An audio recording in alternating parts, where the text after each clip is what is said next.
मसीह प्रिय परिवार, आज हम एक बड़े विषय के बारे में बात करेंगे जो आपकी ज़िंदगी का, आपके परिवार का, आपके जीवन का जो भी रुकावटों का केंद्र बना हुआ है, जो भी आपकी आशीषों को रोक रही है, उन सारी अंधकार की शक्तियों को गिराने के एक बड़े विषय में बात करेंगे।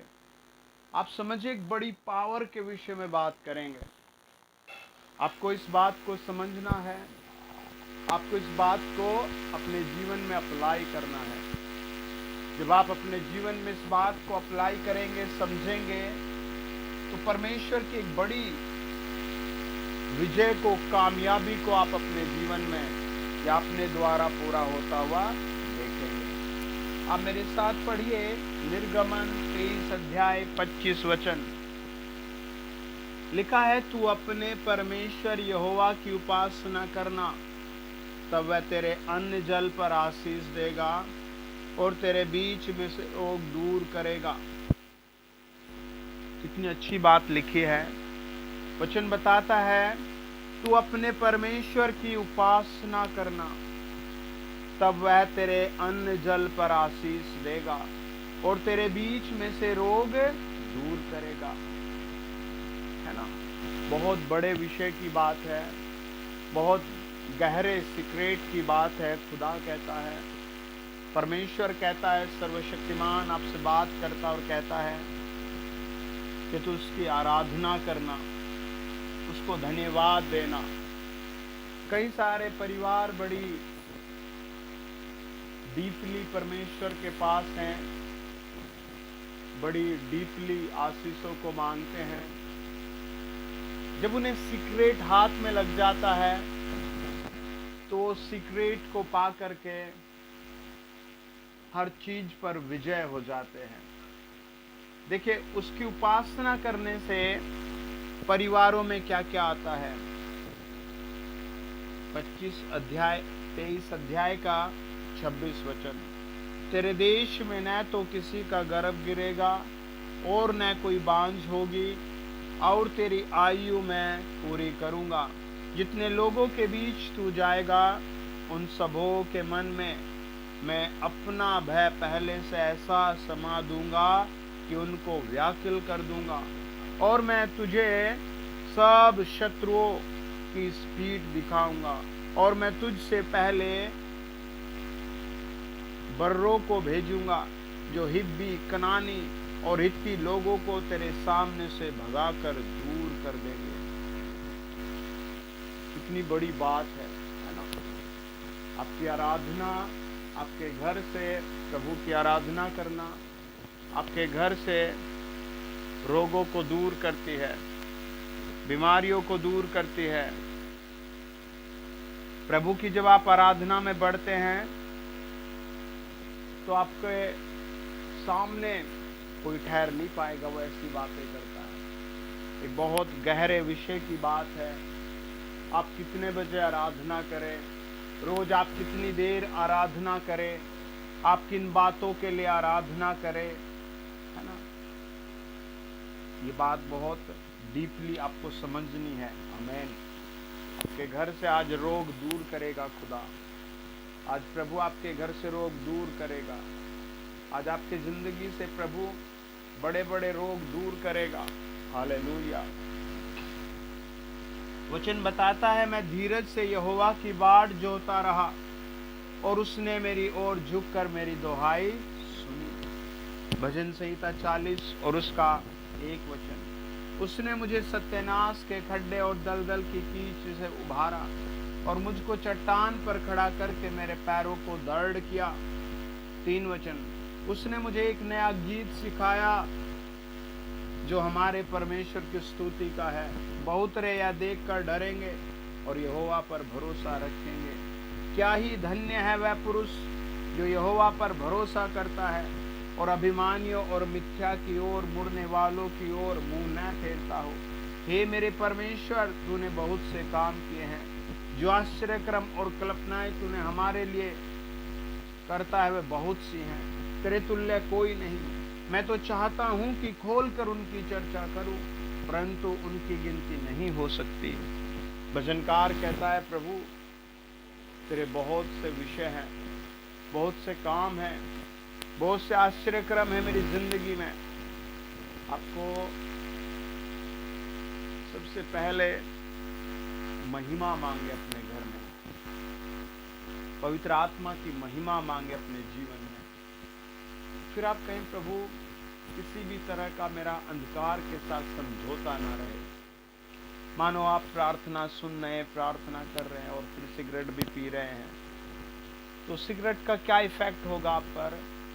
आपके परिवार के लोग आपसे घृण करेंगे, या फिर वो भी पीने लगेंगे, आगे बच्चे पीने लगेंगे, आपके दोस्त मित्र पीने लगेंगे।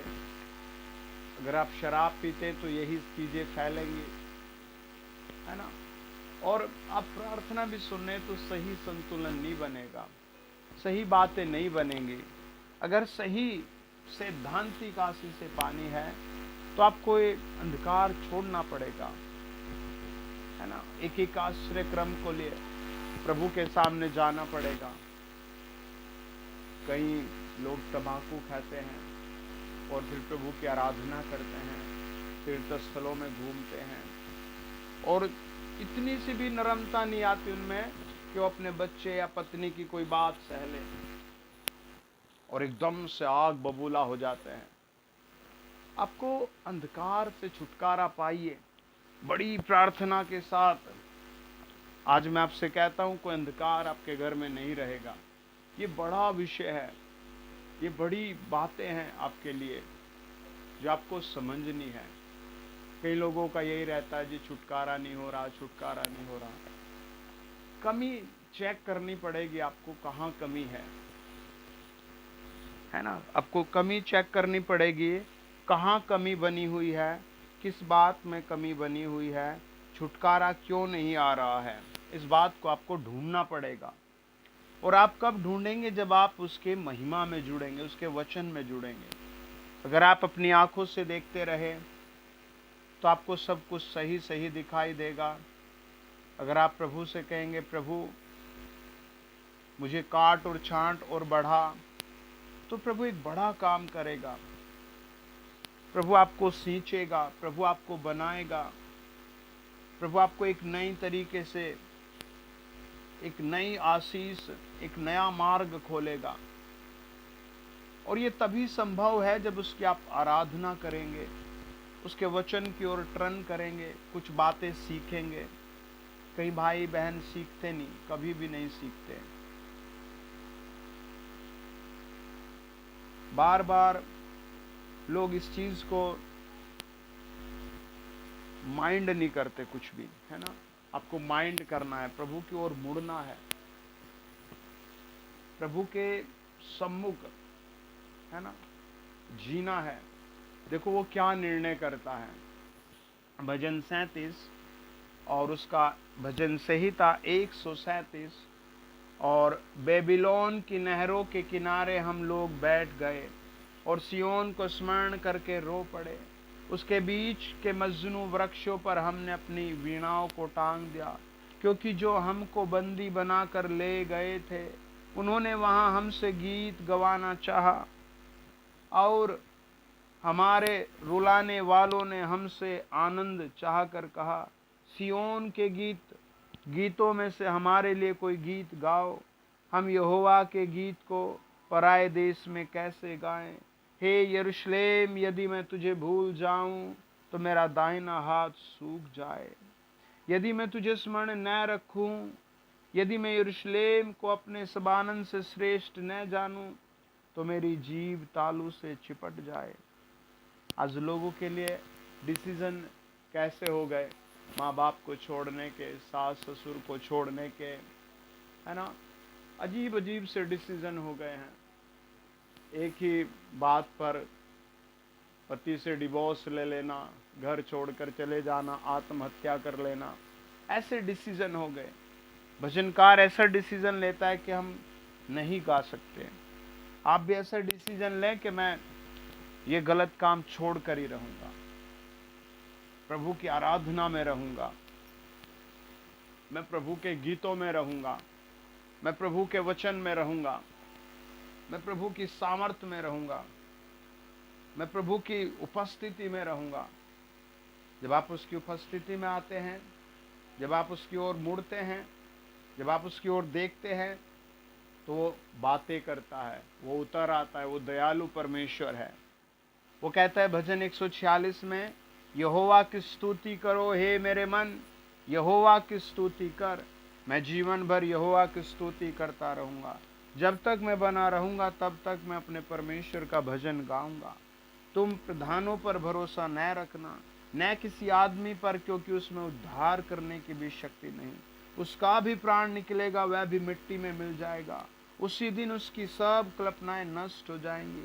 क्या ही धन्य है वह जिसका सहायक परमेश्वर है और जिसका भरोसा अपने परमेश्वर यहोवा सर्वशक्तिमान पर है।